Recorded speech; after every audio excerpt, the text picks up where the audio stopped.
The Bank of England held the gold of Venezuela. Nope, can't have it. Sorry. Now, again, and I use the United States in this context. First of all, when you have the bridge settlement network, mBridge, it's instant auditing, it's instant settlement, and it's instantly verifiable transparently. Think of what Zoltan Pozsar said, transparency in commodities. This is a marriage between blockchain technology and commodities and gold. Having it held in multi-jurisdictional locations with every country spreading their gold amongst those jurisdictions is genius, because it does take the trust out of it, and it's verifiable, and it's transparent, and that's exactly what it is. That's exactly what it is. Having it held in one location, you end up making the wrong choice by partnering with the wrong side, and you get locked out of your assets, and that's Venezuela would make that choice, and it's not for us as the world reserve currency to determine that. Andy Schectman opens his presentation by defending the legitimacy and power of the BRICS nations: Brazil, Russia, India, China, and South Africa. He asserts that far from being a geopolitical sideshow, the BRICS coalition is becoming more legitimate and more threatening to the Western financial hegemony by the day. But it's not just about BRICS. The real story is the broader ecosystem forming around them: the Belt and Road Initiative, BRI, the Shanghai Cooperation Organization, CO, and even non-BRICS aligned countries that are now expressing strong interest in de-dollarized trade. Schectman highlights recent developments such as the Shanghai Metals Market's plan to internationalize gold trading. They're building a network of multi-jurisdictional vaults and exchanges, starting in Hong Kong and Saudi Arabia, with plans for expansion through Africa, Asia, and Latin America. These vaults will be physically stocked with gold contributions from member nations, an ingenious mechanism that eliminates single-point control and reinforces trust through decentralization. I talk with you so frequently that I often will let you know what I'm thinking. The whole premise of, Daniela DiMartino Booth was on the stage, and she somewhat poo-pooed the BRICS. I think she got into a little bit of a tussle with James Rickards later after that, because he looked the other way. I figured that no, that's not the case. The theme of my presentation is that the BRICS are more dangerous than ever, and dangerous might not be the right word, but I think they're becoming more legitimate than ever. Now, the crux of what I was talking about, it centers around the development that we saw a couple weeks ago, where the Shanghai Metals Exchange came out and said we are going to internationalize our exchange by a series of multi-jurisdictional hubs around. The first one in which is under construction right now in Hong Kong, the next one in Saudi Arabia, and then a set of contracts has already been put in place to build these exchanges or these depositories all around the Belt Road, through Africa and through Asia, ultimately into South America. And you look at some of the other exchanges that just have come to rise, like in Singapore. We see the growing sentiment of not only the Shanghai Exchange, but the exchange in Dubai. We're going to have an exchange in Moscow that's going to gain prominence. You're going to have an exchange with the BRICS. The whole idea, and their announcement that the yuan is now convertible into gold on the Shanghai Exchange, using that moment exchange rate for yuan, not converting into dollars, but for yuan. In other words, the yuan is being internationalized, and they came out and said this.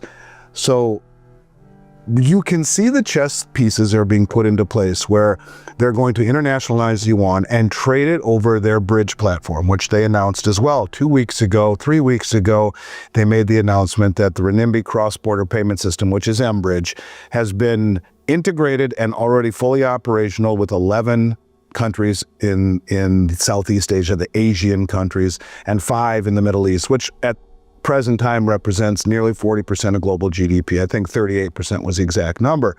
So you got those countries. And then you have the BRICS, but then you have the Belt Road and the Shanghai Cooperation Organization. Each one of those two organizations alone account for, the SCO accounts for 50% of human population, 35% of global GDP. Now, there is some crossover in the Belt Road, which is 70% of human population and about 50% of global GDP. You can add in other organizations like the Asianic countries I mentioned, the Eurasian Economic Union, like Kazakhstan and Russia. There's crossover. But all of these entities are closely aligned with the BRICS. They're not in the BRICS, but all closely aligned. And the whole premise of what I am talking about is that, first and foremost, the mistake the people in the West make is they think in terms of seconds and days.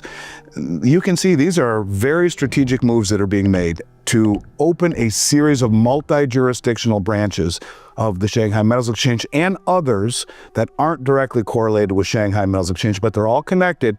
And the premise is that every one of the countries where these exchanges are built will all deposit little bits of gold in all of the exchanges. So I put some gold in here, here, here, here, here, here, here, here, here, and everyone does that. So the gold is not held in one jurisdiction by one player. And that way, any imbalances, whether it be once a month or once a quarter, is settled in gold and will ultimately be in various jurisdictions. So the pieces are being put into place. Now, when you think about the Belt Road, when you think about Shanghai Cooperation, when you think about all of these groups, the Asiatic countries, Middle Eastern countries that aren't in BRICS, it's substantial. And the one pushback that people like Daniela make is that they're not legitimate enough. They're a sideshow. They're not big enough. Sergei Lavrov, I think, really upped the ante when a couple weeks ago he came out and said, after it became evident that the primary thrust of Brazil, Brazil's holding, in fact, it's today that the meetings are going on, yesterday and today, I believe, was that they want to develop a new payment system independent of SWIFT. That's what this is. But Lavrov came out and said, well, that's what they want to do. Great, we're going to open up this new technology to non-BRICS members. However, it's not compatible with the pound, the dollar, or the euro. Schectman makes a critical point. The new system doesn't seek to replace the dollar directly. Rather, it seeks to replace the role that US Treasuries play as the world's reserve collateral. In this new ecosystem, gold replaces bonds. It becomes the neutral, trustless asset backing a global payment and trade infrastructure that no single country controls. And with the vast majority of the world now participating or aligned with this movement, the implications are earth-shaking. This isn't just a new system, it's a new monetary era, one that strips the U.S. of its exorbitant privilege, exposes the fragility of its debt-based economy, and redistributes global financial power toward a multipolar world. So they're keeping the West out, but now put it in context of what I just said with the Belt Road, the Shanghai Cooperation Organization, the Asiatic countries. If they are all involved and closely aligned with the BRICS and the BRICS nations, but not BRICS, and they are going to open this payment system up, which allows for payment in local currencies, which only strengthens one another's economies and their own system, rather than converting to dollars, making the trade, going back from dollars to the other currency. You got 4 conversions back and forth, and all of this time. This new bridge platform settles in 7 seconds, not 3 to 5 days that SWIFT does. This new platform has a 98% reduction in fees. All of this stuff put into play, and then think about the size and scope of opening this up to non-BRICS nations is enormous. And all of a sudden, you have something that can very quickly challenge not only the settlement status of the dollar, but the reserve status, because what gold is doing in all of these vaults is not replacing the dollar, it's replacing what stands behind the dollar. It is the skeletal system, these vaults, of a whole new infrastructure, monetary infrastructure, and gold will take the place of treasury bonds. That is what, in my mind, it is doing. It is backing with legitimacy. The whole thing in the United States done again is that once we left the gold standard in 71, we were a system based on trust. And for a long time, we were trusted and revered. And you could argue the last 4, 5, 6 years, that level of trust is waning. And I think the world has gotten tired of promises, of a country that won't get its fiscal house in order, that continues to go around bullying. You know, Trump says, you nations who do this with the BRICS, another 10% tariff. That's not a tariff, that's a sanction. This is what's pushing them all together to begin with. So I think Lavrov's comments are massive. If they do open this up to all of these other countries, you're talking 90+% of human population that will have the ability to trade outside the SWIFT system and settle in gold through a series of multi-jurisdictional vaults. To me, it's the biggest news that's come out of the BRICS maybe since day one, since I started covering it I'm not hearing it anywhere, which is kind of strange to me. You're hearing a lot about the new settling in yuan and the multi-jurisdictional, but put it in the context of the BRICS, it's massive because it gives them legitimacy that they won't find with just having 10 or 12 or 15 countries. You now are talking about 160 countries, 170 countries. You're talking the majority of the world. And that should be factored into the equation and not, I think, overlooked. The Bank of England held the gold of Venezuela. Nope, can't have it. Sorry. Now, again, and I use the United States in this context. First of all, when you have the Bridge Settlement Network, mBridge, it's instant auditing, it's instant settlement, and it's instantly verifiable transparently. Think of what Zoltan Pozsar said, transparency in commodities. This is a marriage between blockchain technology and commodities and gold. Having it held in multi-jurisdictional locations with every country spreading their gold amongst those jurisdictions is genius, because it does take the trust out of it, and it's verifiable, and it's transparent, and that's exactly what it is. That's exactly what it is. Having it held in one location, you end up making the wrong choice by partnering with the wrong side, and you get locked out of your assets, and that's Venezuela would make that choice, and it's not for us as the world reserve currency to determine that. You know, and I always go back to Iraq. We're there 22 years later, and ask the people in the Middle East if it was justified destroying their country, toppling their regime, and didn't find the weapons that they said were there, and they're still there. So I'm not saying that America is holier than thou. I'm proud to be an American. I really am. I thank God every day for it. But the rest of the world would say, well, that's hypocritical, that they can do this, they can destroy a country, topple the regime, occupy it 22 years later, and still, you know, figure that they can pass judgment on another country's actions. It's not fair.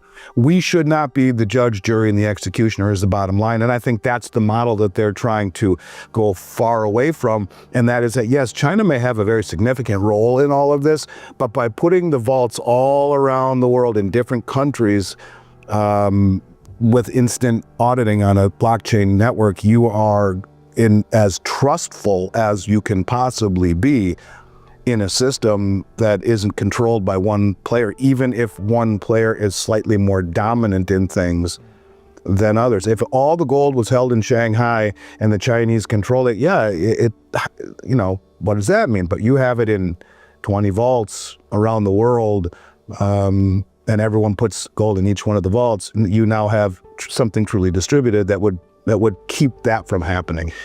Andy Schectman delivers a clear and urgent message. We are witnessing a silent financial earthquake, one that the Western media largely ignores, but that will soon be impossible to dismiss. The BRICS-led initiative to build a gold-backed, blockchain-auditable, multi-jurisdictional financial network is not only real, it's maturing at breakneck speed. With over 160 nations potentially participating, and gold replacing US Treasuries as the reserve asset of choice, the global monetary order is being fundamentally rewritten. Schectman encourages listeners to not be distracted by short-term market rallies or political theater. Instead, he urges them to recognize the structural shift underway. A new monetary architecture is being born, one that favors sound money, multipolar governance, and decentralized trust. If you're not paying attention, you risk being blindsided by what may be the most significant geopolitical transformation of our lifetime. As he said, this is the biggest news to come out of BRICS since the beginning, and hardly anyone is talking about it. Please like and subscribe.